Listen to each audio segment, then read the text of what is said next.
ప్రియ దేవుని వైభక్తులు కలిగినటువంటి పిల్లలారా, చేరవచ్చిన నిలుచున్న అందరికీ ప్రభునామంలో ఉన్నారు. గ్రంథంలో నుండి యెషయా గ్రంథము 57వ అధ్యాయము 20వ వచనము తీసినట్లయితే మొదటి చదవగలరు.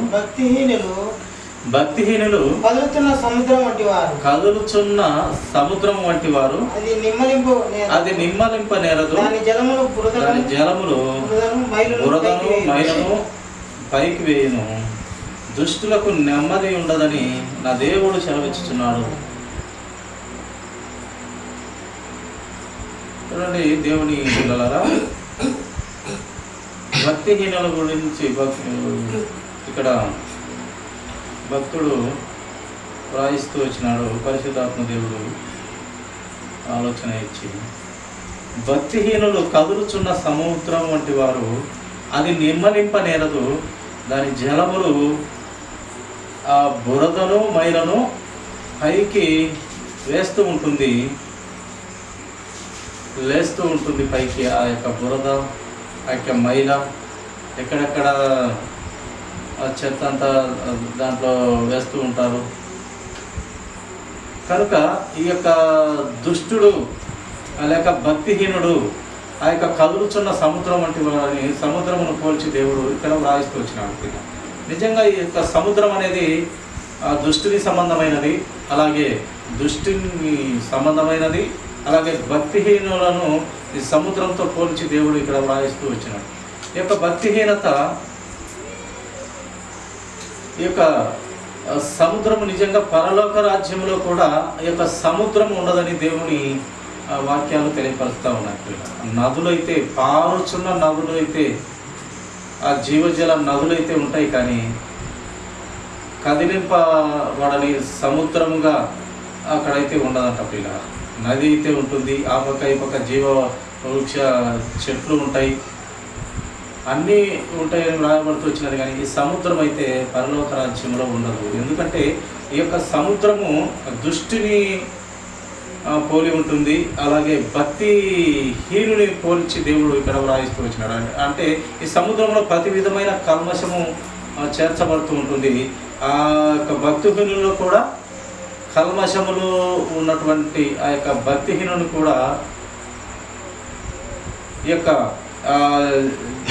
బురదను మైలను పైకి వేసినట్లు ఈ యొక్క భక్తిహీనుని ఆలోచనలు కూడా అలాగనే కనపడుతూ ఉంటాయని దేవుని గ్రంథంలో ఇక్కడ వ్రాయబడుతూ వచ్చారు. అందుకే ఈ యొక్క సముద్రము పరలోక రాజ్యంలో ఉన్నదంట ప్రియ. ఎందుకంటే ఇది దుష్టత్వమునకు లేక భక్తిహీనులకు పోల్చి వ్రాసినాడు. ఈ యొక్క భక్తిహీనులు, దుష్టత్వం కలిగినటువంటి వారు పరలోక రాజ్యంలో చేరదు. కనుక ఈ యొక్క సముద్రం కూడా అక్కడ ఉండరాదని దేవుడు సంకల్పించి ఉన్నట్టు ఉన్నాడు ప్రియ. కనుక నిమ్మలించే స్వభావము, సమాధానముగా ఉండే తత్వము ఆయన పిల్లలకు ఉండవలసినటువంటి లక్షణాలంటూ దేవుడు తెలియపరుస్తూ ఉన్నారు ప్రియ. భక్తిహీనులు ఎప్పుడు కదులుచున్న సముద్రం వంటి వారు, ఎప్పుడు చెడు ఆలోచనలతో, ఈ లోక సంబంధమైన ఆలోచనలతో, వారికేమో అంతో ఇంత భక్తి ఉంటుంది, కానీ లోకమునకు అంటుకొని ఉంటారు. ఈ లోక సంబంధమైన దానికి అంటుకొని ఉంటారంట ప్రియుల.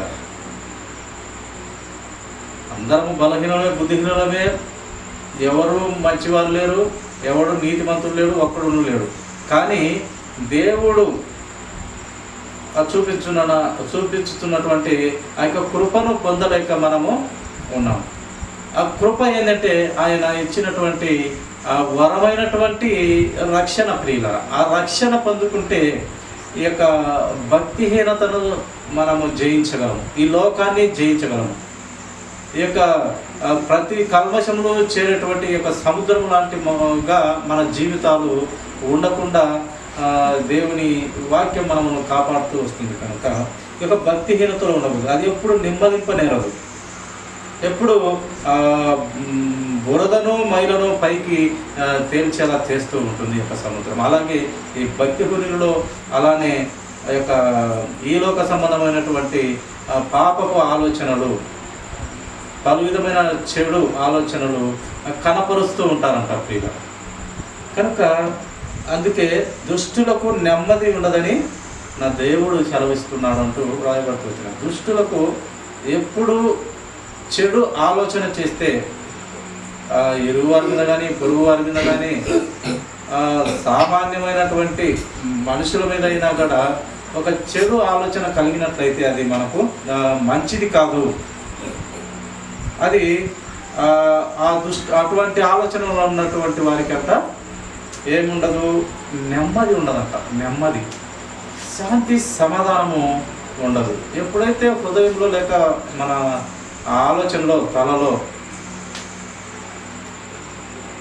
చెడు ఆలోచనలు కలిగినట్లయితే మనకు శాంతి సమాధానాలు కరువు అవుతాయి. ఆ యొక్క శాంతి సమాధానాలు పుష్కలంగా యేసుక్రీస్తు వారి పాదాల చెంత, ఆయన పాదాల దగ్గర గుప్త నిధులై ఉన్నాయి జ్ఞానము, జ్ఞాన సంపద. ఆయనే జ్ఞానము, సత్యము, మార్గము, జీవము అన్నీ ఆయనే. కనుక ఆయన పాదాల చెంత అనేకమైన జ్ఞాన సంపద ఉన్నది ప్రియులారా. అందుకే ఆయన పాదాల చెంత మనము ఆయన వాక్యాన్ని, ఆయన నోట నుండి వచ్చినటువంటి మాటలు మనము నేర్చుకొని హృదయంలో భద్రపరుచుకొని దాని ప్రకారం మనం బ్రతికేది వారంగా లేఖనము మనకు బోధించుతున్నది, బుద్ధి చెప్తున్నది, గద్దించుతున్నది. మనము సత్యంలో బ్రతకాలని పరిశుద్ధాత్మ దేవుడు అనేక మంది ద్వారా 40 మంది ప్రవక్తల ద్వారా ఈ యొక్క గ్రంథాన్ని రచించి మన చేతుల్లో పెట్టిన యోబు గ్రంథము 36వ అధ్యాయము 6వ వచనం ఒక మాట చదువు ఆయన. యోబు గ్రంథము 36వ అధ్యాయము 6వ వచనము. భక్తిహీనుల ప్రాణమును ఆయన కాపాడడు, ఆయన దీనులకు న్యాయం జరిగించును.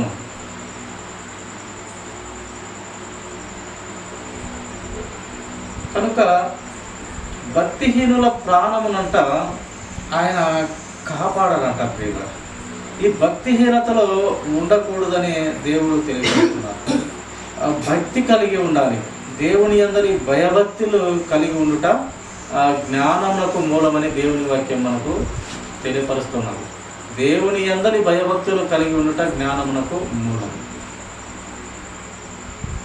కనుక ఆయన యందు భయభక్తులు, ఆయన శాసనాలు పాటిస్తే, లేక ఆయన ఉద్దేశాలు పాటిస్తే, ఆయన ఆజ్ఞలు పాటిస్తే మనము ఈ యొక్క భక్తిహీనతగా లేకుండా మనము ఉండగలుగుతాం ప్రియ. కనుక అటువంటి వారి ప్రాణాలని ఆయన కాపాడాడు.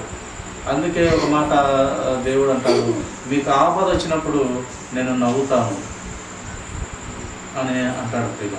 ఎందుకంటే ఎన్నో మార్లు దేవుని వాక్యము వినిపించిన లేక కనపడిన మీరు నా వైపుకు తిరగలేదు. కనుక మీకు ఏదైనా ఆపద తలపెట్టినా, సమస్య వచ్చినా, లేక ఇరుకులు, బాధలు, ఇబ్బందులు, ఈ లోక సంబంధమైన జీవన శైలిలో నీకు ఏదైనా జరిగినా దేవుడు నవ్వుకుంటాడంట. ఏది?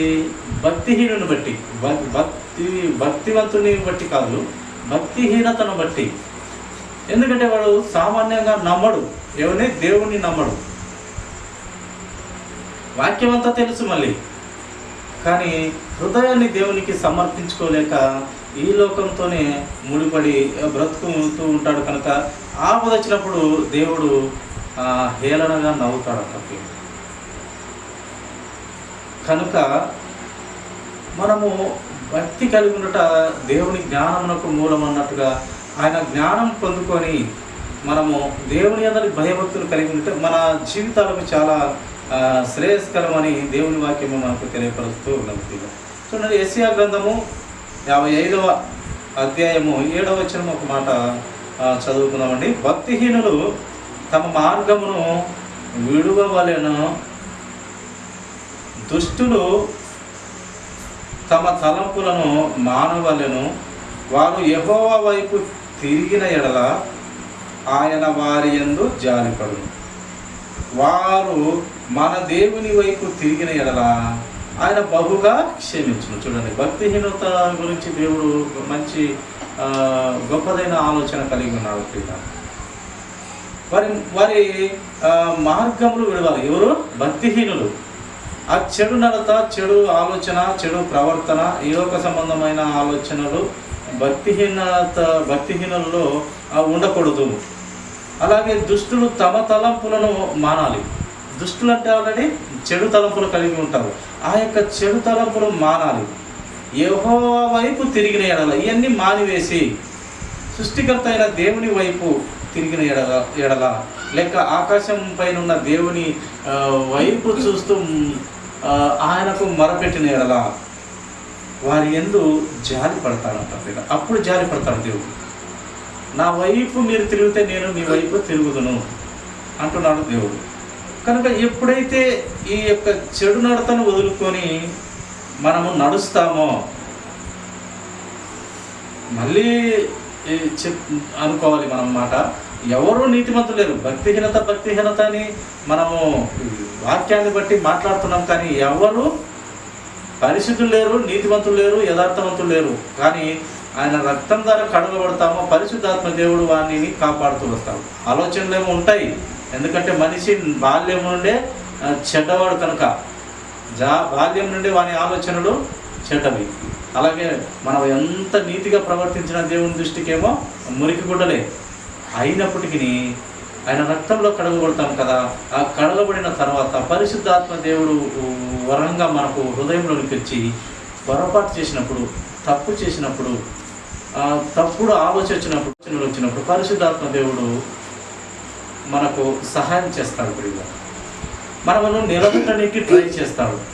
సత్యంలో ఉండుటకు ఆయన కృప చూపిస్తాడు. సర్వశక్తివంతుడైన క్రీస్తులో ఉండుటకు మనకు సహాయం చేయటకు కృప చూపిస్తాడు. ఆ యొక్క మనం ఎప్పుడైతే మనం ఆయన నమ్మి విశ్వసించిన తర్వాత, బాప్తిసం పొందుకున్న తర్వాత ఈ యొక్క గొప్ప వరం అనే కార్యము మనలో జరుగుతుంది. అందుకే నా వైపు తిరిగి ఆలోచనలు విడవండి. సృష్టికర్త అయిన దేవుని వైపుకు తిరిగి ఆ చెడు తలంపులు, ఆ యొక్క భక్తిహీనతలో ఉన్నటువంటి ఆ యొక్క మార్గములు విడిచినట్లయితే, ఆ యొక్క తలంపులు, ఆ దుష్టుల తలంపులు విడిచి మానినట్లయితే, మాని యెహోవా వైపు తిరిగిన ఎడల ఆయన వారి యందు జాలి పడతాడు. చూడండి, ఈ యొక్క జాలి ఎంత గొప్పది. బ్రతుకు దిద్దుకుంటున్నాడనే దానిని బట్టి దేవుడు సంతోషపడుతున్నాడు. అందుకే దేవుడు ఒక మాట అన్నాడు, ఒకడు వాని మరణము కంటే ముందుగా చనిపోతున్నాడు, ఏమి ప్రయోజనం మనకి?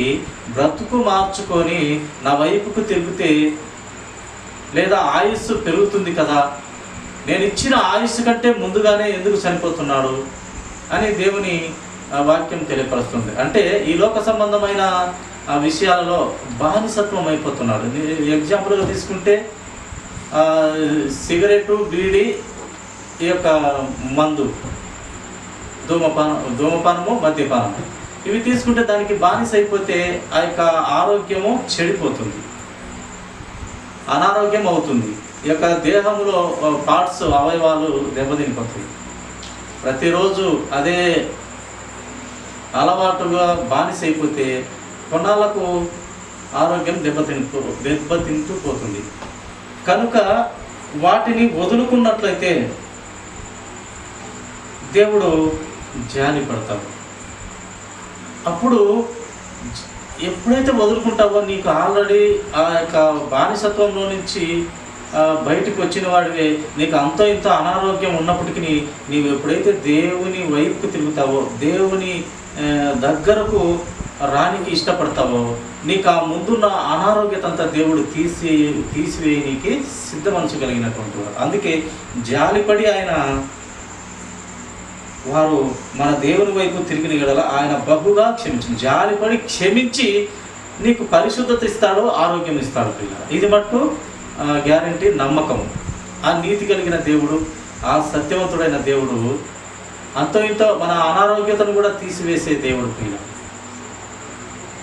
ఎప్పుడు ఆయన వైపుకు తిరిగినప్పుడు, ఆయన ఆలోచనలో ఉన్నప్పుడు, అప్పుడు జాలిపడి ఆయన బహుగా క్షమించి పాపాన్ని తీసివేసి పరిశుద్ధత ఇచ్చి అంతో ఇంతో నీ యొక్క దేహంలో అవయవాలు ఈ యొక్క చెడు అలవాట్ల ద్వారా అవయవాలు చెడిపోయింది కూడా వాటిని కూడా దేవుడు పాపముతో పాటు క్షమించి ఆరోగ్యం కూడా ఇవ్వగలిగిన సమర్థుడైన దేవుడు మన యేసుక్రీస్తు ప్రభువారు. కనుక ఆయన క్షమించుటకు బహు సిద్ధ మనసు కలిగిన వాడు, జాలి కలిగిన వాడు, కృప కలిగిన వాడు. అందుకే ఆయన నిరంతరము ఆకాశం నుండి నా చేతులు చాస్తున్నాను, నా వైపుకు ఎవరు తిరుగుతారా, నా ఆలోచనకు ఎవరు వస్తారని ప్రతి దినము ఆయన చేతులు చాపుతూ ఎవరన్నా ఉండాలని పిలుస్తూ ఉంటారంట. అలాగే ఆయన ప్రతి క్షణము ప్రతి సెకను ఆయన ఇలాంటి వారు నా వైపుకు తిరుగుతారా, నా ఆలోచన కలుగుతారా అని నూతనంగా ఆయనకు ఒక కొత్త ప్రేమ పుట్టుకొస్తూనే ఉంటుందంట. అలాంటి దేవుణ్ణి కలిగి ఉన్నందుకు నిజంగా మనము మన పాత రోత బ్రతుకును దిద్దుకుంటే ఆయన దిద్దబడేదానికి నీ ఎడల కృప చూపిస్తున్నాడు, జాలి పడుతున్నాడు, బహుగా క్షమించుటకు సిద్ధ మనసు కలిగి ఉన్నాడు. కనుక బ్రతుకు మార్చుకోవాలి, దిద్దుకోవాలి. మార్పు అనేది, మారు మనిషి అనేది మనుషులు అనేటువంటి మనకు చాలా అవసరం పిల్లలు. దాని ద్వారానే మనము రక్షణ పొందుకుంటాం. ఆ మారు మనసు ఎవరిలో లేకున్నా కూడా మనకు రక్షణ దూరం అవుతుంది. ఆయన వరం అనే రక్షణ పోతుంది. ఆ పరలోక రాజ్యానికి మిస్ అవుతాం.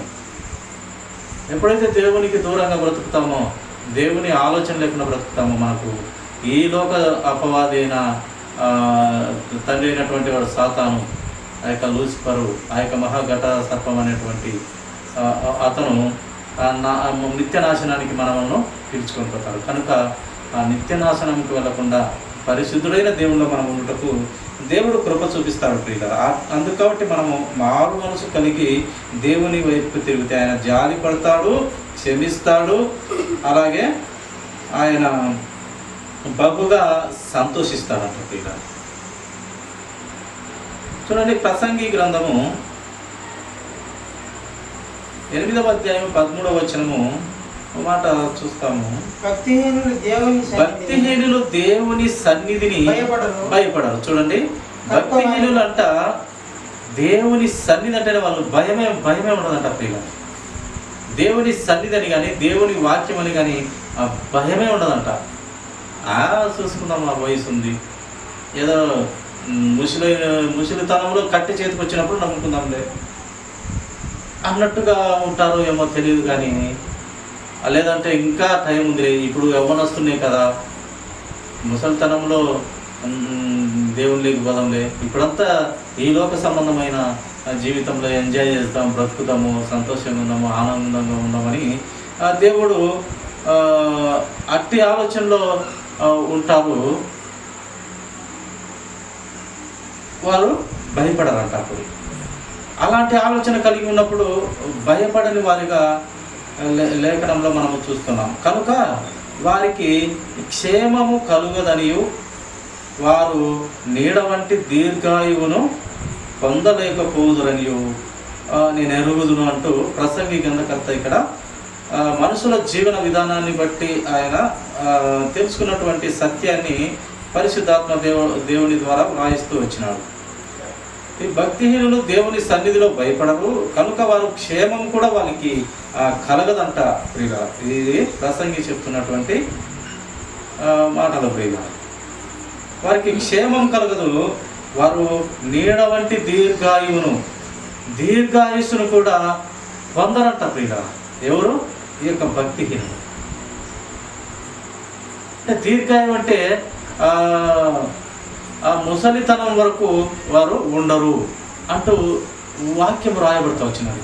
ఇది నేను పరిశుద్ధాత్మ దేవుని ద్వారా నేను చెప్పగలుగుతున్నానంటూ ప్రసంగి గ్రంథకర్త ఇక్కడ వ్రాయిస్తూ వచ్చినాడు. కనుక ఎప్పుడైతే దేవుని అందరి భయభక్తులు మనలో ఉండవో వారికి సమాధానం ఉండదు, క్షేమం ఉండదు, దీర్ఘాయుసు వంటి ఆయుస్సు కూడా ఉండదు. అందుకే ఇందాక అనుకున్నట్టుగా నీ యొక్క ఆయుసుకు ఉన్న ముందు నువ్వు ఎందుకు చనిపోతావు అంటాడు దేవుడు. క్వశ్చన్ వేస్తాడు. అంటే ఈ లోక సంబంధమైన ఆలోచన నుండి లేక ఈ లోక సంబంధమైన ధూమ మద్యపానయాల్లో బానిసయ్యి ఆరోగ్యాన్ని చెప్పుకొని నీకు ఆయుష్ ఎక్కువ ఇవ్వాలనుకుంటున్నాను, ఎక్కువ ఇస్తున్నాను కూడా, నీవు అది తాగి దానికి బానిసయ్యి నీ అవయవాలు దెబ్బ తీసుకొని నువ్వే మరణం అవుతున్నావు. నువ్వు మరణం అవుటకు కారణము ఏంది అంటే నీవు బానిసత్వంలోకి పోయి ఏ బానిసత్వం లేకపోతున్నాడు? ధూమపానం మద్యపానం ముఖ్యంగా, లేదా ఏదో రాజవిమలో ఇవి కూడా ఇవి ఆరోగ్యాన్ని దెబ్బతీస్తాయి. ఇవి వేయకూడదు. గవర్నమెంట్ కూడా అమ్ముతుంటుంది, కానీ దాని మీద వ్రాయిస్తూ ఉంటాడు. ఇది హానికరం. ఎంత కంట్రోల్ చేయాలన్నా కూడా వారితో కాలేదు, ఇంకా వదిలేసినారు. ఇది కనుక దేవుడు ఏం చెప్తున్నాడంటే వాటిని మానుకుంటే నీ ఆరోగ్యం బాగుంటుంది. నీకు మంచి ఆయుస్సే నేను ఇస్తాను.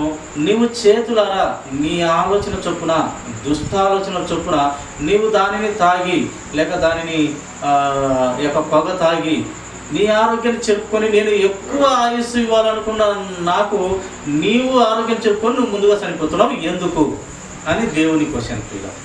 నీకు ఆయుస్సు ఎక్కువ ఇవ్వాలనుకుంటున్నానయ్యా, నీవు దీంట్లోకి పోయి నీ మరణాన్ని నువ్వు ముందుగానే కొని తెచ్చుకుంటున్నావు అని దేవుని లేఖనము కనపడుతూ ఉన్నది.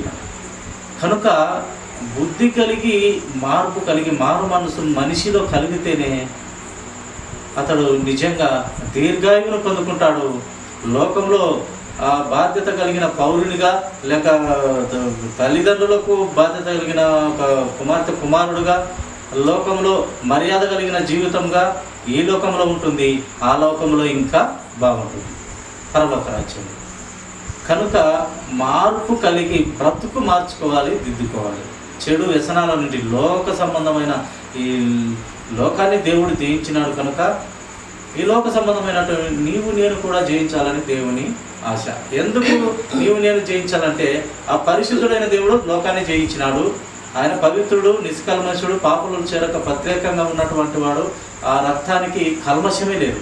అట్టి రక్తంతో కొనబడిన నీవు లేక కొనబడకున్న నీవు ఆ రక్తంలోకి రావాలి, ఆ రక్షణ నీడలోకి రావాలి. ఆ యొక్క సహాయం చేసే లేక సమాధానం కలిగిన ఆ యొక్క దేవుని స్వహస్తాల కిందికి నీవు వస్తే, రక్షణ పొందుకుంటే నీకు అన్ని విధాల ఆయుస్సు ఉంటుంది, నీ జీవితం బాగుంటుంది, ఇక్కడ బాగుంటుంది, అక్కడ బాగుంటుంది అని దేవుడు ఈ యొక్క బానిసలైనటువంటి బిడ్డల గురించి దేవుడు మాట్లాడుతున్నాడు. ఇలా అయినప్పటికీ దానికి బానిస అవుతున్నారు పాపం. అది మనిషిని అలా ఇది చేస్తుంది ప్రియుల. అది నరాలకు పట్టేసి మనిషిని దానిలో నుండి తప్పించుటకు సాధ్యం కాదు, అంతలా బానిస అయిపోతారు. అది అపవాది పని. ఒక్కపారి దేవుని వైపు తిరిగి ఒక్కపారి ఛా అనుకుంటే, ఒక్కపారి చీ అనుకుంటే నా కుటుంబం బాగుంటుంది, నా పిల్లలు బాగుంటున్నారు, నా భార్య బాగుంటుంది అని ఒక్కపారి దేవుని ఆలోచన చేత ఆలోచన చేసినట్లయితే, దేవుడు ఎంత ప్రేమ కలిగి ఉన్నాడో మన మీదనే ఆలోచన చేసినట్లయితే, ఇంత కరుణా సంపన్నుడైనటువంటి దేవుడు ఇంత మనుషులను ప్రేమిస్తున్నాడా? నీకు మరణము ఆయుస్సు నీకు దండిగా ఉంది అంటున్నా, నీ సొంత ఆలోచనల చేత నీవు ముందుగానే చనిపోతున్నావు. వై? ఎందుకు? అలా వద్దు అని దేవుని చెప్తూ ఉన్నాడు. ప్రియుల ఏ పొరపాటైన ఆలోచన కానీ, ఏ యొక్క బానిసత్వంలో పడి సచ్చినా కానీ దేవుని వాక్యం ఒకటి ఉంది. ఆ వాక్యం ద్వారా ఎంతోమంది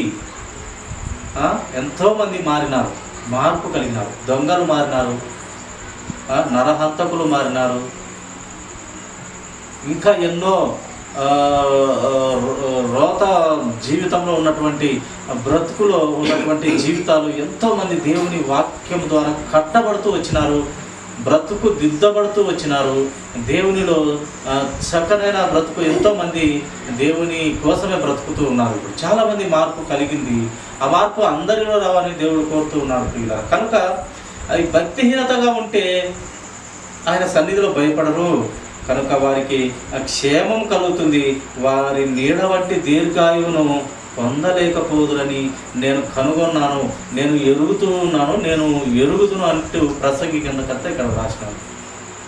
మన పొరపాటు జీవితంలోనే ఉంటే దేవుడిచ్చిన ఆయుష్ని కూడా మనము ముందుగానే వెళ్ళిపోతున్నాము.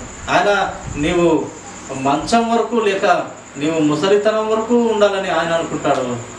మన ఆలోచనల చేత, మన కపట మనసు చేత, లేక బానిసత్వం లేకపోయి అలవాట్లకు మనకిచ్చిన ఆయుష్ కన్నా ముందుగానే మనము వెళ్ళిపోతున్నాం. ఇలా అది గమనించుకొని మనము బ్రతికితే మన కుటుంబాలు బాగుంటాయి, మన పిల్లలు బాగుంటారు, గౌరవ మర్యాదలు ఉంటాయి. ఇరుకులు ఇబ్బందులు వచ్చినా ఈ లోకంలోనే మనుషులు సహాయం చేయగలుగుతారు.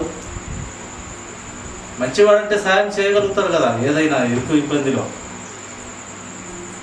అందుకే దేవుడు కూడా ఒక గొప్ప మాట ఆయన వ్రాయిస్తూ వచ్చినాడు. యేసుక్రీస్తు ప్రభు వారంట లేక బాప్తిసం ఇచ్చే యోహాను ఆయన చిన్నప్పుడు బ్రతుకుతున్న దినాలలో ఆయన దేవుని దయయందును అలాగే లోకంలో మనుషుల దయయందును ఎదుగుతూ వచ్చినాడు అంటూ వాక్యం రాయబడుతూ వచ్చినాడు. దేవునికి సృష్టికర్త అయిన యేసుక్రీస్తు ప్రభు వారికి బాల్య దశలో దేవుని దయ అంటే ఉండాలి. ఆయనే దేవుడు. మనుషుల దయ ఎందుకు ఆయనకు?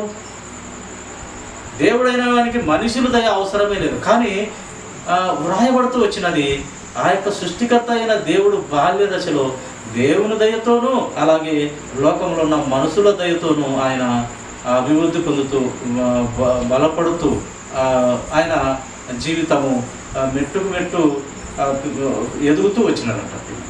కనుక దేవుని దయనే కాదు, మనుషుల దయ కూడా ప్రతి మనిషికి అవసరం. ఎందుకంటే మనం అందరం కూడా సంఘజీవులం, ఒకరి మీద ఒకరు ఆధారపడి బ్రతకవలసిన వారిమే. ఎందుకనగా అన్నీ మనం తయారు చేసుకున్నాం. ఈ సొక్కా వేసుకుంటే ఇది మనం చేసుకోలేము, ఒకరు చేసింది మనం వాడాల్సిందే. ఒక చెప్పులు కానీ, ఒక అద్దాలు కానీ, ఒక పెన్ను కానీ, చివరికి ఒక పేపర్ అయినా కూడా ఒకరు తయారు చేసింది మనం వాడాల్సిందే. మనంతటా మనం అన్నీ తయారు చేసుకోలేము, కొన్ని మాత్రమే తయారు చేయగలం, అన్నీ చేయలేము. అందుకే సంఘజీవి ఒకరి మీద ఒకరు ఆధారపడి బతకాల్సిన వారిని. కనుక ఒకరినొకరు ప్రేమ కలిగి ఉండాలనేటువంటి గొప్ప వాక్యం కూడా దేవుడు మనకు తెలియపరచడం జరిగింది. చూడండి, చివరిగా మాట చూసుకొని ముగించుకుందాము.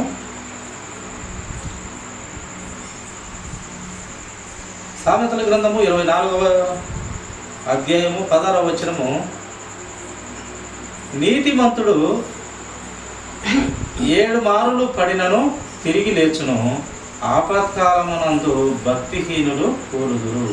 ఈ యొక్క నీతిమంతుడైనటువంటి దేవుని రక్తంలో కడగబడిన పిల్లలంగా లేక తండ్రి అయిన దేవుని ఆలోచనలో లేక యథార్థంగా బ్రతకబడినటువంటి వారంట 7 సార్లు పడినా కూడా వాడు తిరిగి లేస్తాడంట. పిల్ల ఆయన రక్షణలోకి వచ్చినాక పడిపోయినా మళ్ళీ తిరిగి అలాంటి పడిపోయిన మార్లు 7 మార్లు పడిపోయినా కూడా ఆయన వారు తిరిగి లేస్తారట. ఎందుకంటే వాక్యాన్ని బాగా నమ్మినటువంటి వారు కనుక సమయంలో పడినను మళ్ళీ వాక్యం చేత వాళ్ళు కట్టబడతారు, దిద్దబడతారు, నిలవబడతారు, దేవునికి అంటకట్టబడేలాగా వారి జీవితాలను సరిదిద్దుకొని దేవునిలో ఉంటారు అని లేఖనం మనకు తెలియపడుతుంది. కానీ భక్తిహీనులు మాత్రం వాళ్ళు కూలిపోతారు, వారు ఉండరు, వారికి ఆపత్కాలమందు సహాయం దొరకదు. అందుకే వారికి ఇరుకు ఇబ్బంది వచ్చినప్పుడు నేను నవ్వేదను అన్నట్టు దేవుడు. అందుకే భక్తిహీనత అనేది చాలా డేంజర్. దేవుని అందరి భక్తి ఉండాలి, భక్తి మెట్టుకు మెట్టు పెరగాలి, కానీ భక్తిహీనత తక్కువ కాకూడదు అని మనకు లేఖనంలో మనకు తెలియపరుస్తూ ఉన్నారు. కనుక నీతిమంతుడైనటువంటి మనుషులు ఎన్ని మార్లు పడినా 7 మార్లు పడినా కూడా తిరిగి లేస్తారు. కానీ ఈ భక్తిహీనతలో ఉన్నవాడు ఆ బ్రతుకును దిద్దుకోలేక అతడు కూలుతాడు, నా వైపుకు రాలేక అతడు మరణం అవుతాడు, అతడు నాశనం అవుతాడు. అందుకే సామెతలు 29 మొదటి అధ్యాయంలో రాసింటాడు, ఎన్ని మారులు నా వాక్యం చేత గద్దించినను వినని వాడు హఠాత్తుగా మరణం అవును అని వ్రాయబడుతూ వచ్చినారు. ఎన్ని మారులు తల్లిదండ్రులు హెచ్చరిస్తారు, లేక ఈ లోక దేవుని సేవకులు హెచ్చరిస్తూ ఉంటారు. దైవ సేవకులు వాక్యం ద్వారా టీవీలో కానీ లేదా ఏదో ఒక మైకులో కానీ కనీసం సెల్లులో కానీ దేవుని వాక్యం ప్రకటించబడుతుంటుంది, తెలియబడుతూ ఉంటుంది. ఎన్ని మాటలు దేవుని వాక్యంతో గద్దింపబడినా, తెలియపరచబడుతున్నా వాడు వినడట. ఎన్ని మాటలు గద్దించి చివరికి ఏం చేస్తాడంట దేవుడు, వాడు కట్టగా ఇంక ఎందుకు. ఇప్పుడు ఫలించని చెట్టు మనం నరికివేస్తాం, 4-5 చెట్లు నాటుతాము, మామిడి చెట్లు నాటుతాము, లేక ఒక టెంకాయ చెట్లు నాటుతాము, ఏదైనా ఫలాలు ఇచ్చే చెట్టు నాటుతాము. 4 ఒక 3 మాత్రమే ఫలాలు ఇస్తున్నాయి, 1 ఫలాలు ఇవ్వలేదంటే ఎందుకు? దానికి స్థలం వేస్ట్, అది ఏ ప్రయోజనం లేదు. దాన్ని ఏళ్ళ దగ్గర గొడ్డేలు పెట్టి నరకాల్సిన పరిస్థితి. మనుషులను కూడా దేవుడు అలాగనే బ్యాలెన్స్ చేస్తూ వస్తున్నాడు.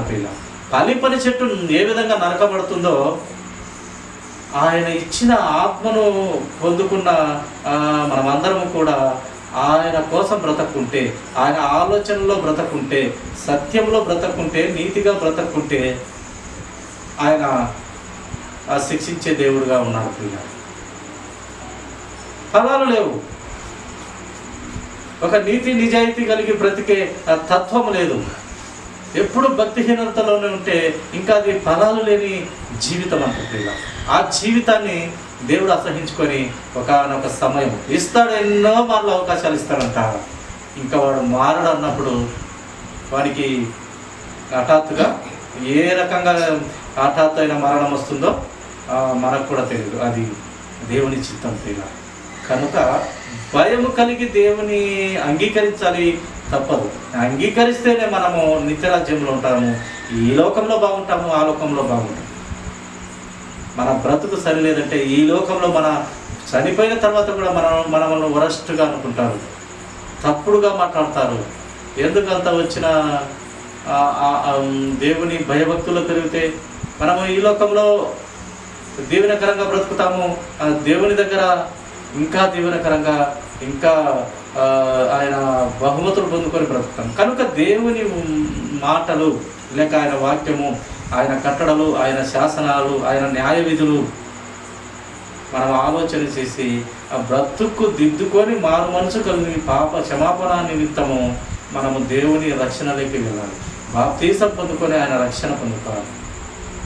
రక్షణ పొందుకున్న వెంటనే ఆయన పరిశుద్ధాత్మ దేవుని వరము మన హృదయంలోనికి డైరెక్ట్గా వస్తాడు. అప్పుడు మన హృదయాన్ని మనము భంగపరచకూడదు. దేవుడు పరిశుద్ధాత్మ దేవుడు మన హృదయంలోకి వస్తాడు కనుక ఆ పరిశుద్ధుడైన ఆ యొక్క దేవుడు వచ్చినప్పుడు మన హృదయంలోనికి మనము ఏది అపవిత్రమైనది పంపించకూడదు. సిగరెట్ బీడీ తాగకూడదు, ఏది నోట్లో పెట్టుకోకూడదు, ప్లస్ ఈ యొక్క మందులు కూడా తాగకూడదు. ఎందుకంటే మన హృదయంలోనికి పరిశుద్ధ దేవుడు కొలువై ఉంటాడు. ఎప్పుడు బాప్తిసం తీసుకున్నప్పుడు, దేవుని అంగీకరించినప్పుడు ఇంకా వదులుకోవాలి. కుక్క ఒకపారి వాంతికి చేసినప్పుడు అదైతే తిరుగుతుంది, కానీ నీవు మనిషివి, నేను ఆయన పోలికలో ఆయన చేతులారా చేసుకున్నటువంటి మనుషులం కనుక ఆ కుక్క స్వభావం నీలో ఉండకూడదని దేవుడు తెలియపరుస్తున్నాడు. కుక్క అయితే కక్కుతుంది, మళ్ళీ దాన్ని తింటుంది. నీవు మనిషివి, కక్కిన దాన్ని నువ్వు తినవు. ఒక్కపారి అసహించుకొని పాత రోత బ్రతుకును అసహించుకొని దేవుని యొద్దకు వచ్చినాక మళ్ళీ ఆ కుక్క లాంటి జీవితంలోకి వెళ్ళాకు. ఒకపారి వదులుకున్న పాపాన్ని మళ్ళీ ఆ పాపంలోకి వెళ్ళాకు. కుక్క లాంటి జీవితంలోకి కక్కిన దానికి మళ్ళీ నువ్వు వెళ్ళాకని దేవుని వాక్యం తెలియపరుస్తున్నాడు. కనుక ప్రియ సహోదరి సహోదరుల, మన జీవితాలు చాలా విలువైనటివి దేవుని దృష్టికి. ప్రియ మనము యథార్థంగా పవిత్రంగా బ్రతికి దేవుని సంతోషపెట్టే వారిగా మనము సంతోషంగా ఉండి ఆయనను సంతోషపెట్టి మనం యథార్థంగా ఉండి ఆయన కూడా మనకు ఆ చక్కని జీవితం అక్కడ ఇవ్వబోతున్నాడు. కనుక అట్టిదైన జీవితము మరణించిన తర్వాత చాలా పెద్ద జీవితం ఉంటుందని బైబిల్ గ్రంథము తెలియపరుస్తున్నది. నిజంగా ఇది మనము ప్రతి ఒక్క క్రైస్తవుడు నమ్మాలి. క్రైస్తవం లేని పిల్లలంటే సామాన్యంగా నమ్మలేరు, కానీ ఆయన బిడ్డలముగా నమ్మాలి. పిల్లలు చనిపోయిన తర్వాత అసలైన జీవితము, చాలా పవర్ఫుల్ అయిన జీవితము, చాలా ఆనందమయమైన జీవితము. చనిపోయిన తర్వాత మనము యేసుక్రీస్తు ప్రభువారు రెండవ రాకడగా వచ్చి లేపిన తర్వాత మనకు చాలా అద్భుతమైన జీవితం ఉంటుంది అని దేవుని గ్రంథము, ఆ దివ్య గ్రంథము, దేవుని గ్రంథము, పరలోకం నుండి ఇచ్చినటువంటి ఈ యొక్క గ్రంథము మనకు తెలియపరుస్తూ ఉన్నది. సాక్షాత్తు దేవుడే మనకు తెలియపరిచి ఈ గ్రంథాన్ని మన చేతిలో పెట్టినాడు కనుక ఈ విలువలు కలిగిన గ్రంథం మనము ధ్యానించి మన బ్రతుకు దిద్దుకొని మార్చుకొని దేవునిలో ఎదుగుదామండి. ఈ కొద్ది మాటలు దేవుడు దీవించునుగా కథలో ఉంచినట్లయితే చిన్న ప్రార్థన అండి. మహాగణుడు